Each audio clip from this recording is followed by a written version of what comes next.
very pleasant association with Newcastle going back since the first time that just less than a week ago there was a report.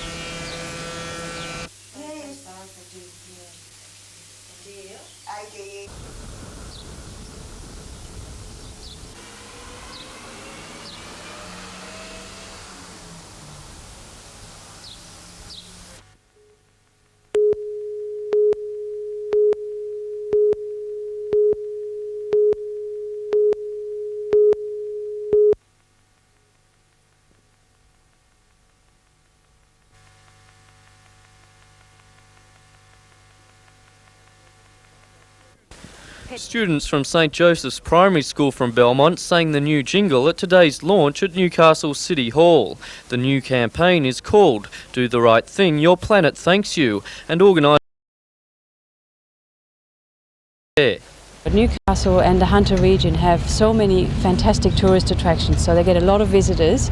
You have some of the busiest roads in the state, and all that adds up to a lot of pressure on the environment. On hand to spread the message was Knights captain Mark Sargent. Football crowds tend to create a little bit of a mess, and it's just an awareness thing that if people are aware of it, they may not create quite as much mess.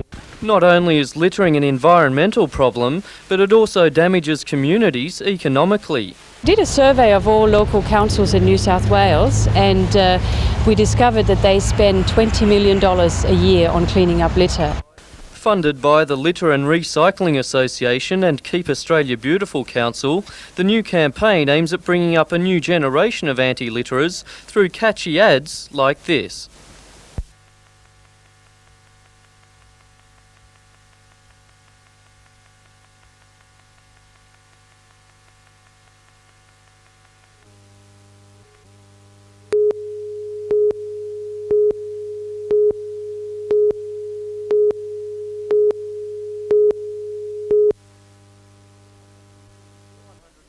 "144 trainees from across the country converged on the wind-blown course. A win in the championship could catapult them into a pro career.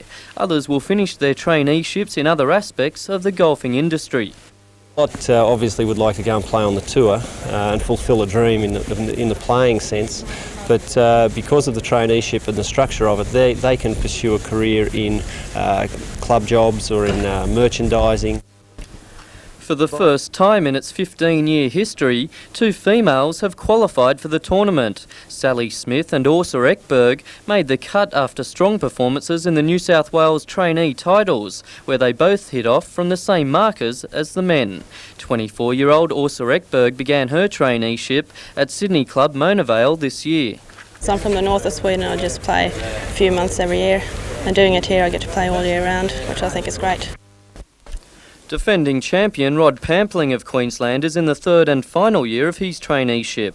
This will be his last crack at the $25,000 prize pool. Form's not too bad, just depends on the weather, but there's a lot of good players out there, so everyone's in there for the chance. The field will be cut to 60 by tomorrow afternoon, when two more rounds will be played over the weekend. Jason Neuenhoff, NBN News.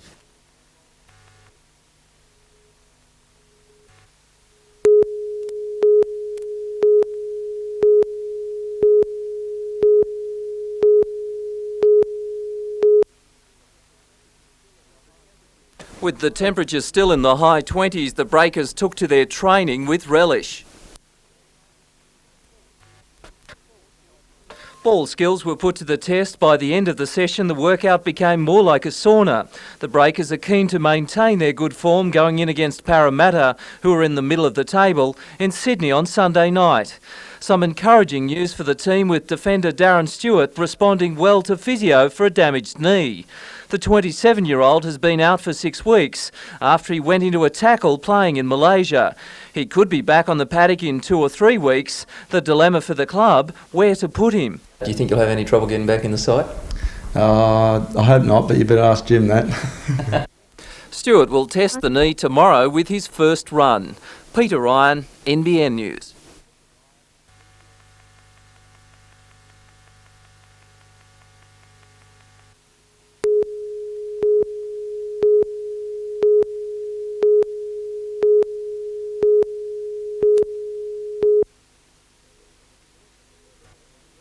preliminary hearing of the murder allegation against Trevor Burke moved into its third day when it resumed this morning in Curry Local Court. Burke is charged with murdering George Woodcock in the bedroom of the pensioner's Western home 3 years ago. Evidence in the case concluded with detectives involved in the 1990 investigation taking the witness box and facing thorough cross-examination by Burke's solicitor, Warwick Anderson. Summing up in the case saw both the main prosecution witness Judy Dunn and the defendant Trevor Burke accused of lying. Defence counsel Warwick Anderson argued that Dunn's evidence was unconvincing and he believed there was a strong chance that his client would be acquitted if the matter went to trial. Public prosecution representative Mike Meyer defended Dunn, saying her evidence was given to police within a month of breaking up from Burke. In handing down his decision, Magistrate Gary Cox told the court circumstantial evidence, especially forensic evidence in the case, was not high.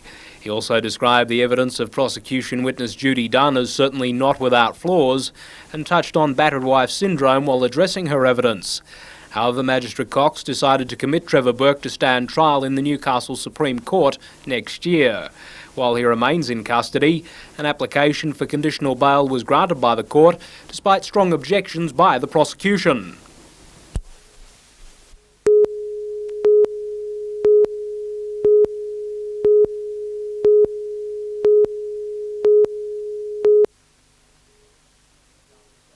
The Newcastle Trackfast Centre in Wharf Road will handle its last freight next month.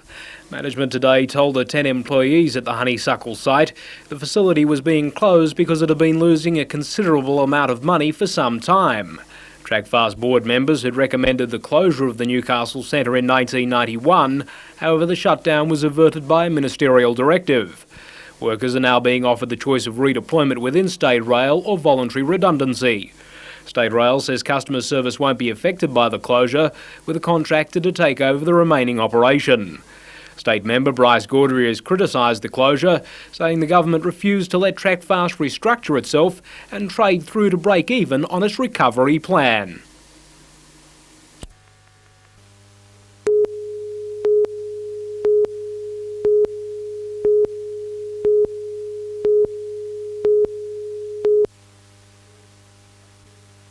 As is Navy tradition, the frigate was backed into the Sydney Fleet Base on standby to leave in case of an emergency. She's been undergoing sea trials since leaving Melbourne a week ago and will be in Sydney for 5 days. Today, some of the 180 sailors were reunited with families and friends after being away for more than 2 months.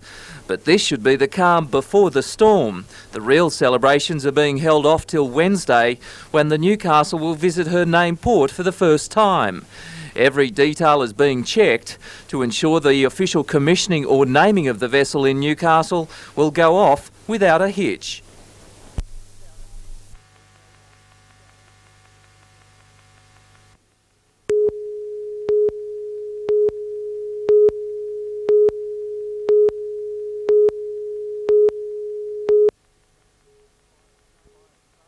The fire started in a front room of the Pole House in Oakland Street, North Gosford, around 2 this morning. John Eldred was woken by the smoke alarm to see a brilliant glow under his bedroom door, the only escape through his ensuite window. Fire units could do little to stop the blaze, the steep block making it difficult to get water on the flames. Special hydraulic cranes used for an aerial attack.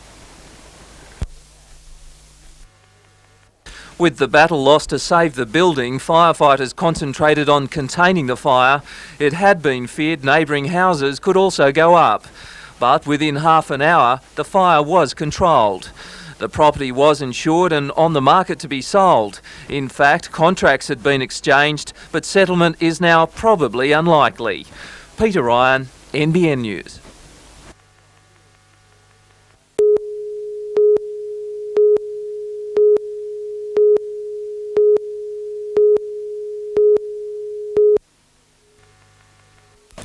"65-year-old John Hall vividly recalls last night's attack, which left him with a broken nose and a badly bruised and lacerated eye.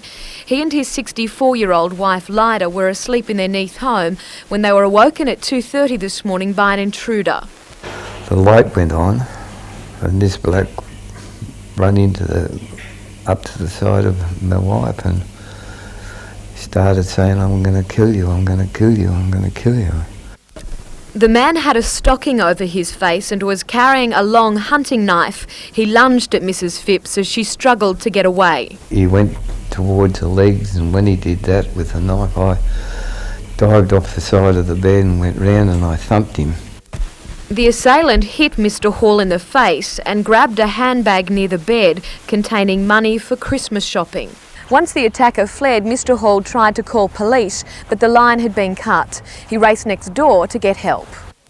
Despite a search around the area, police could find no clues to the attack. They have, though, established how he entered the house. We're looking that he might have entered the house through a front window by cutting the fly screen and entering an open window. Mrs. Phipps, who has a cut to her leg, will stay in hospital over the weekend.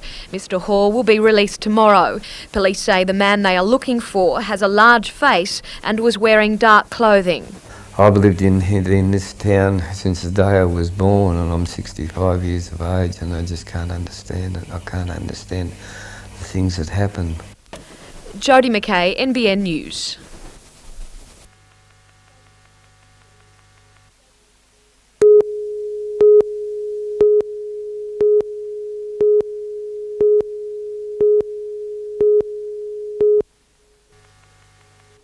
The presentation at State Parliament by Sport and Recreation Minister Chris Downey honoured contributions by organisations and individuals to promoting water safety.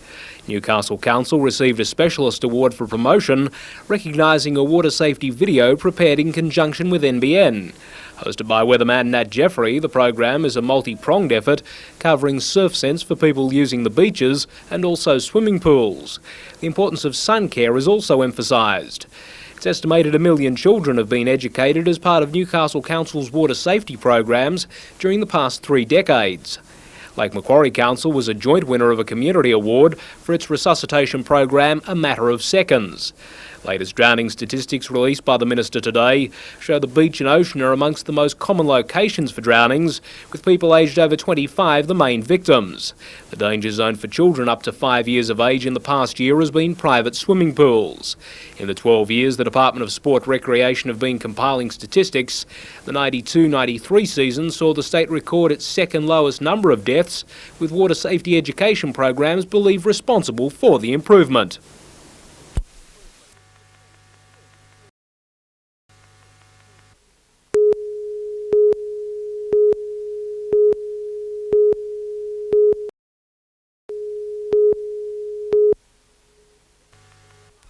The people of Curry hope an emergency like today's mock scenario never happens, but if it does, then they'll know how to deal with it. The exercise took place in 2 phases, testing first the skills of the aluminium smelter emergency crew and then hospital staff. Around 30 patients were taken to Curry Hospital after a serious crash between a bus and a truck on the smelter grounds. There, the less serious were treated by nursing staff for injuries which one would almost believe were real. In the critical care ward, those with life-threatening injuries were stabilised. If this were real, the more serious patients would probably be directed to Cessnock or Newcastle's John Hunter Hospital, but there could be a situation develop where that's not possible. You can't really rely on the other hospitals within the area because it could be such a disaster that involves them and you might be the only one around. So it's vital that, yes, we do test this, we do make ourselves ready. It's a learning exercise for everyone, and today has been extremely worthwhile. This was the first mock disaster for Curry, but not the last. It will be held every year, testing the skills of rescue crews, the hospital and the smelter. NBN News.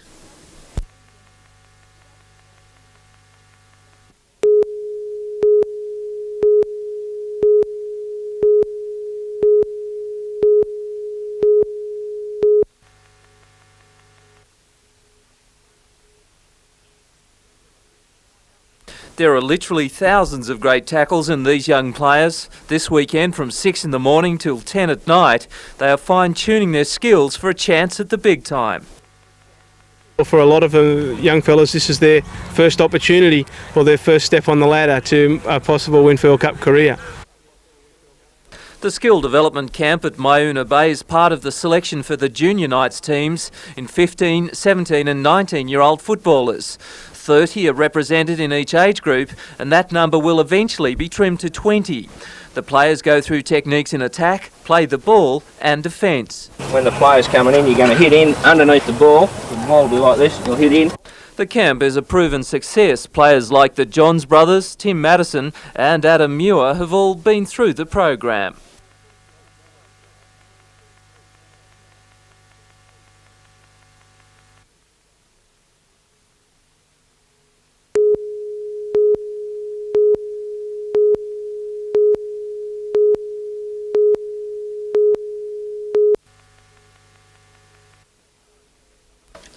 RTA customers strapped for time will no longer have to contend with frustrating weekday lunchtime queues at the Central Road office. Well, essentially it was a customer service thing. We feel, and I think the RTA feels, that there is a demand there. People would like to use these services, and to date they're generally proving very popular, and the patronage on a Saturday morning around the state at the registries has been good. Everything from licence renewals and vehicle registrations to applying for a licence will be able to be done on a Saturday. RTA staff are also pleased with the extra working day, many of them volunteering for the Saturday to get a day off during the week. Jason Yornhoff, NBN News.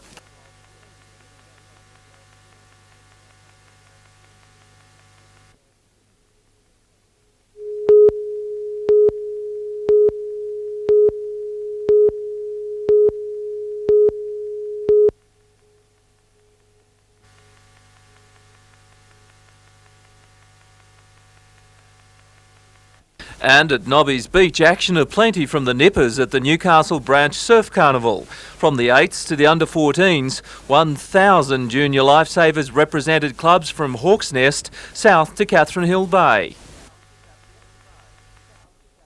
It was a challenging surf for the nippers, especially in the board events. Next weekend, Foster will host the inter-branch titles with 39 young surfers competing from Newcastle. And from there, it's the state titles in February.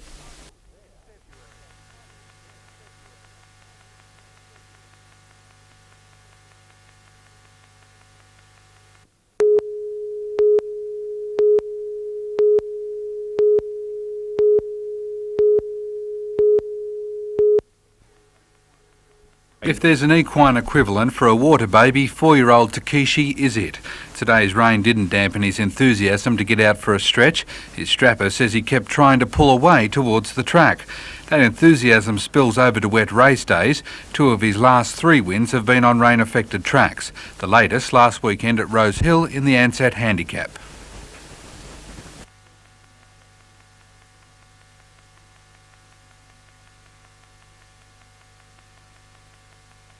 Trainer Paul Perry says the win fits the stallion's preparation for the Christmas and Summer Cups perfectly. I had to freshen him up a bit, otherwise he might have been, he'd been getting a bit stale with it, with the races a bit far off, So he just had a bit of a quieter time, and with the race a bit shorter, it really suited him.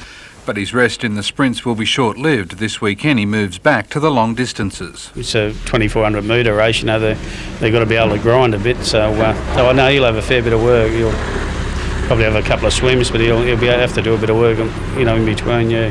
Perry's wife Clarine and a Japanese syndicate own the horse. A win in either cup would be a fitting family Christmas present.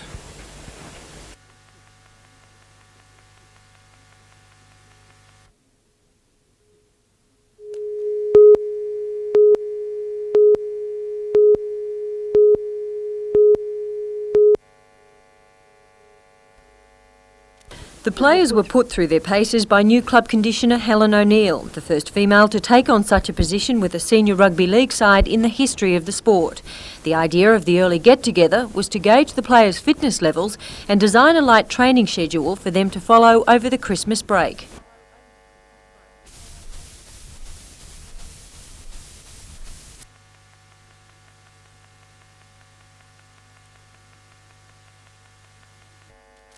And the men didn't have a chance to slacken off, Helen listening to a rhythmic beat to keep them stepping in time.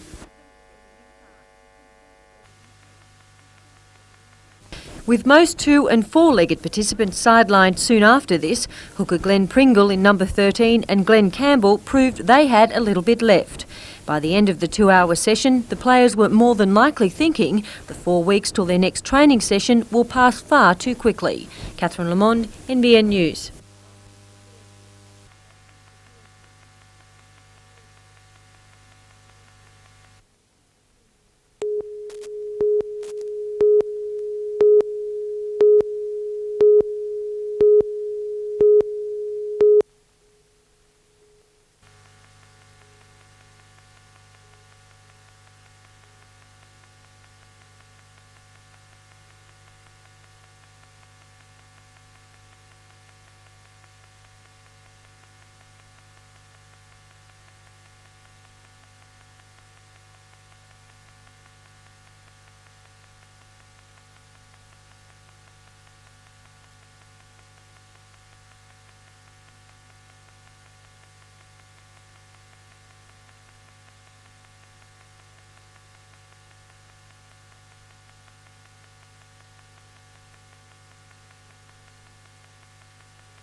The Department of Planning has received an environmental impact statement and development application for the Bengalla joint venture to be developed west of Muswellbrook. It's estimated 6 million tonnes of coal will be produced annually from the open cut, requiring a production workforce of about 300 people. Construction is expected to begin in 1995. Coal is expected to be mined 2 years later and will be exported through Newcastle. Bengalla Mining will hold a public information session at Muswellbrook RSL Club on Monday night. On the eastern side of Muswellbrook, Bayswater Colliery has lodged a development proposal and EIS with the local council and Department of Planning to extend its operations. Bayswater 3 aims to keep the existing Bayswater Colliery operational for another 20 years. Bayswater Coal says the project will cost $200 million to bring to total production, with construction starting in 1995 and taking about 5 years. The mine will expand 7 kilometres to the west, with an extra 100 jobs being created. Public comment on Bayswater 3 and Bengalla close on January 14.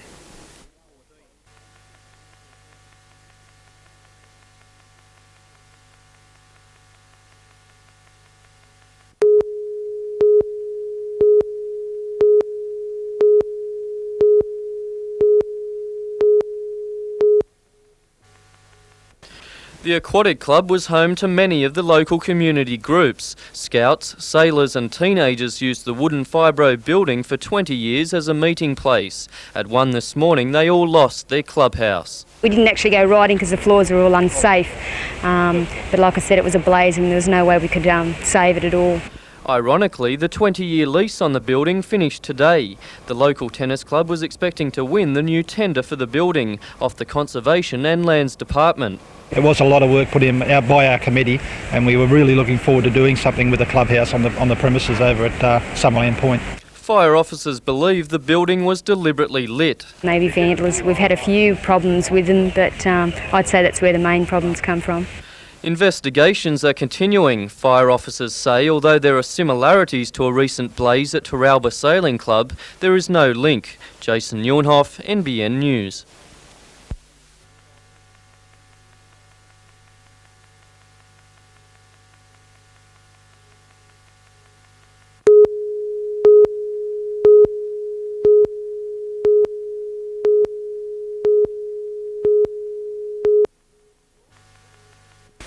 More than 100 angry protesters gathered at last night's public meeting at Stockton.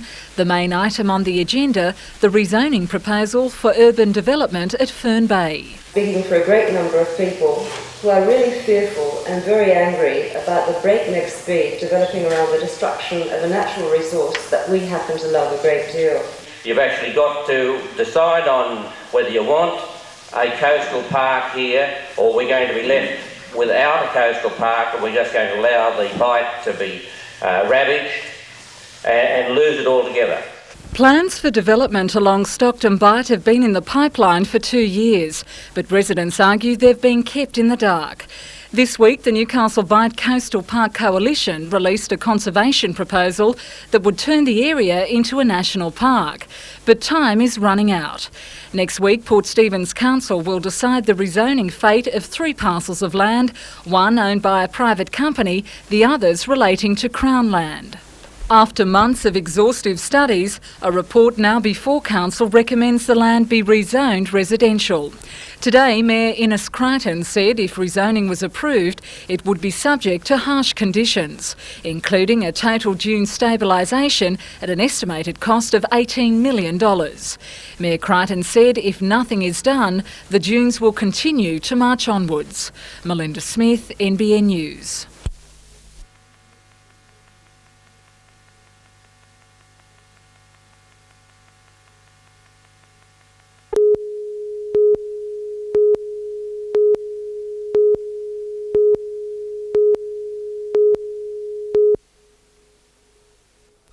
The normal late-night serenity of Singleton was disrupted just before midnight as 2 explosions rang out across the township. Noise from the explosion could be heard more than 10 kilometres away. Personnel on duty at Singleton Army Base were quick to inform police they weren't responsible, with no late-night activities being carried out. First explosion destroyed a letterbox attached to a fence fronting a laneway off O'Halloran Avenue. Intensity of the blast bent a metal fence post and sprayed shrapnel over a wide area. The blast came not long after the completion of a high school end-of-year party. Detective Joe Fitzpatrick says scientific police are still trying to establish what type of explosive was used in the bombs.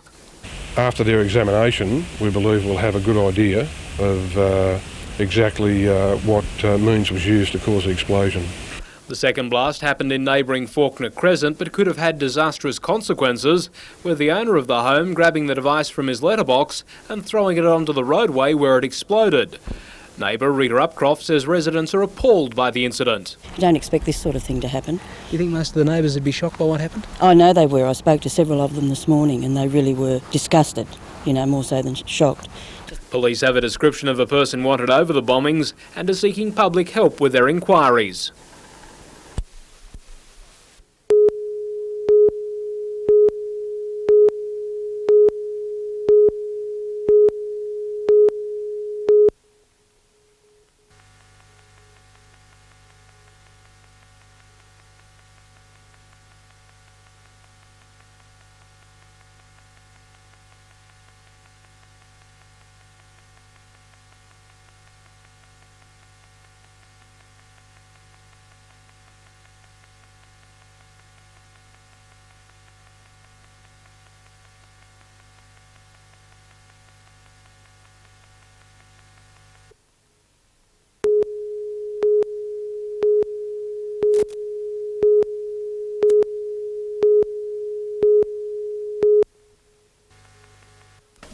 These are some of the designs created by students using a computer graphic system. The idea was to create a logo that a company could use for promotional purposes. Winning the Oxley Airlines section was 12-year-old Jackie Gall of Tanambit for this design. The other 3 sections were taken out by 11-year-old Jake Hansen of Killaban Bay. His ability to design has astounded the professionals. Judges were particularly impressed by this surf design for Pacific Dreams. First, I've never used a program before, so I just fiddled around with it and I got some good ways to do things. Also today, the winners were announced in the Hunter Valley Research Foundation Schools Competition.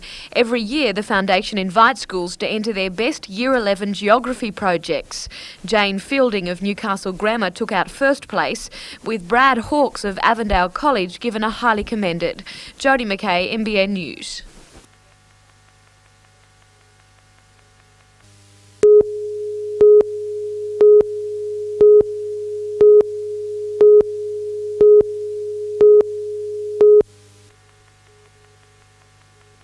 After less than a decade as a professional artist, Vera Zulimovsky is producing work which already features in collections around the country. Her lino cuts reflect her interest in ritual and family history. This work, entitled The Godmother, is about her recent marriage. She more or less is the one that marries the couple, in that she exchanges the rings and the crowns. Like Vera, Stephen Geese uses the human body in his works, which attempt to raise environmental awareness. The essential statement is to heighten awareness about the environmental crisis, about the possibility of the planet dying. There are reminders of this every day. Susan Weaver also draws inspiration from the environment. Some of her works reflect the local area. As you know, there's a lot of controversy surrounding Green Point at the moment, and I just took a trip around there on a boat and had a look at it from the ocean, the water looking on. And I just wanted to make a statement to try to make people realise and to save it. The exhibition will continue for 4 weeks.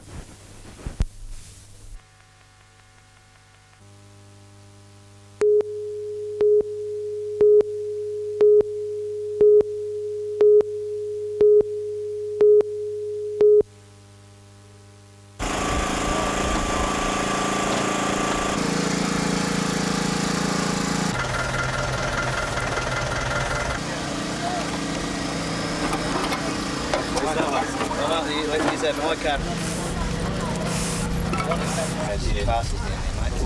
Yeah, place down there, not a problem. Yeah.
What's this coming up now? Yes! Can you hear me? Hello, children. Say hello. Hello, children. How are you? You know that you're very busy there at the moment, but we do thank you very much, so Santa can see you. Hello, Tara. How are you? Oh dear. Not too many, Sandra, I hope. Well, I'm afraid it's okay, but...